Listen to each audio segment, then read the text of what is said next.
नोएडा के सेक्टर 150 में इंजीनियर युवराज मेहता की मौत मामले में इंसाफ की घड़ी अब करीब आ गई है। एसआईटी अपनी जांच पूरी कर शासन को रिपोर्ट सौंपने जा रही है, जिसमें मुख्य बिल्डर को सीधे तौर पर जिम्मेदार ठहराया गया है। 300 एकड़ की स्पोर्ट्स सिटी परियोजना में हुई ये लापरवाही अब नोएडा अथॉरिटी के कई अधिकारियों की कुर्सी भी छीन सकती है। रिपोर्ट में करोड़ों का जुर्माना, रसूखदारों की सेटिंग और एक नौजवान की जान को सभी बिंदुओं को शामिल किया गया है, जिसके बाद कई बड़े नामों पर गाज गिरना तय है। इस हाई प्रोफाइल केस में हर वो परत जो अब तक छिपी हुई थी। नोएडा के 150 सेक्टर में इंजीनियर युवराज की मौत ने पूरे शहर को झकझोर कर रख दिया था। इस मामले की गहराई से जांच की जा रही है। एसआईटी अब अपनी फाइनल रिपोर्ट शासन को सौंपने के लिए तैयार है। जो खबर सामने आ रही है उसके मुताबिक नोएडा अथॉरिटी ने इस पूरे मामले में अपनी रिपोर्ट एसआईटी को दे दी है, जिसमें स्पष्ट रूप से बिल्डर की लापरवाही को इस हादसे का मुख्य कारण बताया गया है।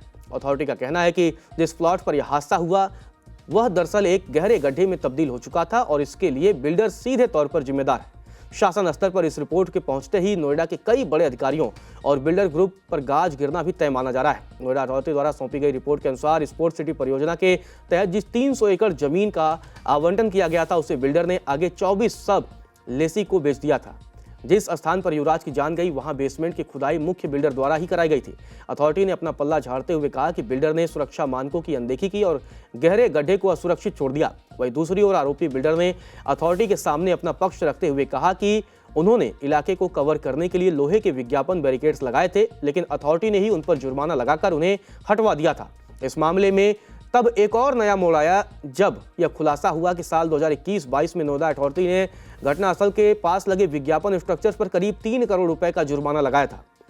मीडिया रिपोर्ट के मुताबिक बिल्डर का ऐसा दावा है कि अगर वे बैरिकेड्स नहीं हटाए जाते तो शायद युवराज की जान बच सकती थी। रिपोर्ट्स में इस बात का भी जिक्र किया गया है कि साल 2022 में ही स्पोर्ट्स सिटी का मास्टर प्लान निरस्त कर दिया गया था। इस परियोजना के मुख्य बिल्डर पर पहले से ही सीबीआई ने मुकदमा दर्ज किया है और मामला सुप्रीम कोर्ट में लंबित है। इसके बावजूद साइट पर सुरक्षा के इंतजाम न होना सिस्टम की पोल खोलता है। इस मामले में नोएडा ट्रैफिक सेल के एक जूनियर इंजीनियर को पहले ही बर्खास्त किया जा चुका है, जबकि सीईओ को पद से हटा दिया गया है।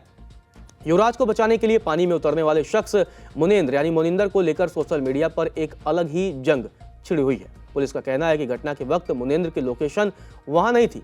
एक वीडियो वायरल हुआ जिसमें दावा किया गया है कि मुनेंद्र को पुलिस के खिलाफ बोलने के लिए पैसे दिए गए। मुनेंद्र ने फेसबुक लाइव के जरिए अपनी सफाई दी है। उन्होंने कहा कि युवराज के पिता खुद व उनके प्रति आभार जता चुके हैं। मुनेंद्र का आरोप है कि उन्हें फंसाने की साजिश रची जा रही है और वे साजिशकर्ताओं पर केस दर्ज कराएंगे। एसआईटी की जांच अब पूरी हो चुकी है और इसमें 3 तरह की सिफारिशें होने की प्रबल संभावना है। पहला, दोषी अधिकारियों का निलंबन, दूसरा लंबी जांच और चार्जशीट फाइल करना, तीसरा बिल्डर और संबंधित लापरवाह अधिकारियों पर एफआईआर और गिरफ्तारी। जानकारों का कहना है कि अगर रिपोर्ट के आधार पर कड़ी कार्रवाई नहीं हुई तो जनता का आक्रोश भड़क सकता है। विपक्षी दल भी इस मुद्दे को भुनाने की तैयारी में है और वे सरकार और प्रशासन पर तीखे सवाल भी उठा रहे हैं।